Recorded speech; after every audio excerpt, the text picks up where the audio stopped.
келесі этапқа өттік. Қарасаңыздар, мен мына жақтағы бірінші бөлігін тігіп қойдым. Міне сіздерге түсінікті болсын деп бірінші тігіп көрсеткенді жөн көрдім. Екінші бөлікті мен қазір тігетін боламын. Өзімнің кәдімгі жібімді аламын. Не жібімді аламын дағыны мынаның басынан бастап, кішкентай ромбиктің басынан бастап аламын. Инемді ұшынан кіргізіп алдым, инемді ұшынан шығарып алдым. Енді бұл жерде мына тұрған элемент бізде канитель деп аталады. Канительді сіздер білесіздер. Мен жаңа керек заттардың ішінде түсіндіріп өткен болатынмын. Канительді мына аралықты өздеріңізде, бұл менде қазір примерно көзбен бір жарым, бірден сәл асқан сантиметр шығып тұр ғой, 1 сантиметр.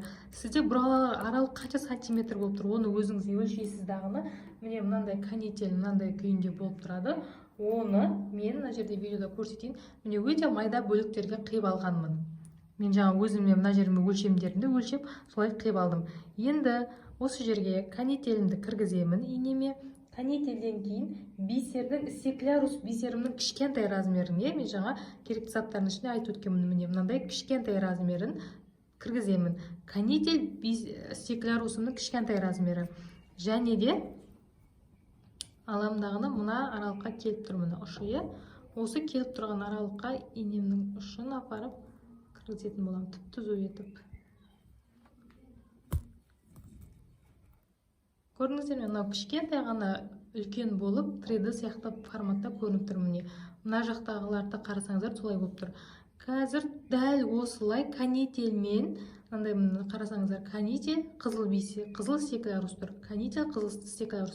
Дәл осылай мына бөлікке дейін тігіп шығатын болам. Көрдіңіздер ме, мына жерге де мына жарты жағы, ромбигіміздің тек жарты жағы, ромбиктің де тек жарты жағын осылай полный тігіп шығатын боламын қазір. Қараңыздар, біз келесі бөлікті тігіп бітірдік.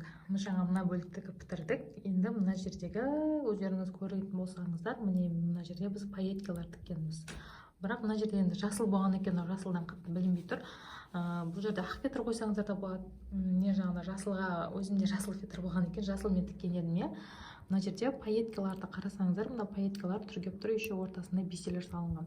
Былай алыстан қарасаңыздар, былайынан кәдімгі балықтың қабыршаға ұқсап әдемі болып көрініп тұр. Енді ол техниканы біз қалай тікеміз? Өздеріңіз көріп тұрғандай, мына пустой аймақтың барлығына мен пайеткаларды тігіп шықтым.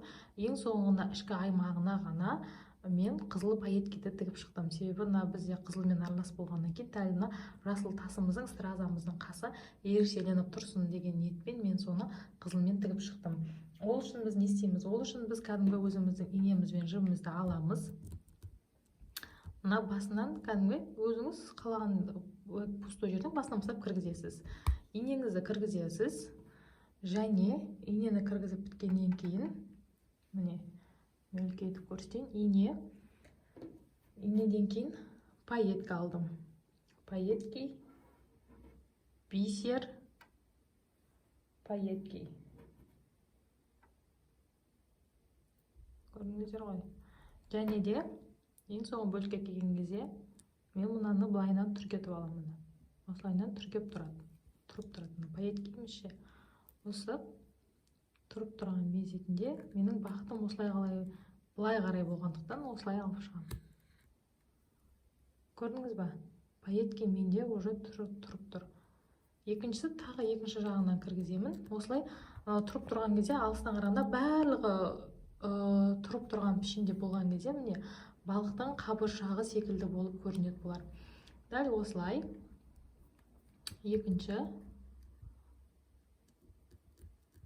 мына аймақтан кіргіземін.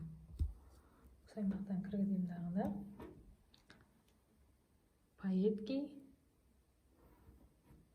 бисер, пайетки. Соны алам. Және бұны да дәл осылай былай тақап, чтобы не үшін тақап жатырмын? Себебі артық орын қалып кетпес үшін. Мынау артық орын қалып кетсе, пайетке тұрмайды, пайеткеміз былайынан жатып қалады.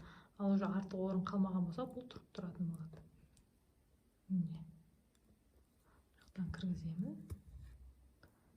Көрдіңіздер ме, екінші пайетке тігілді.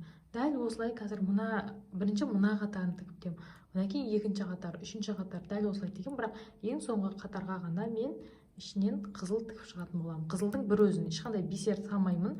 Қызылдың бір өзі тігілетін, ешқандай да бисер жоқ, тек қана бір өзі ғана осылай түргеп тұрып тігілетін болады.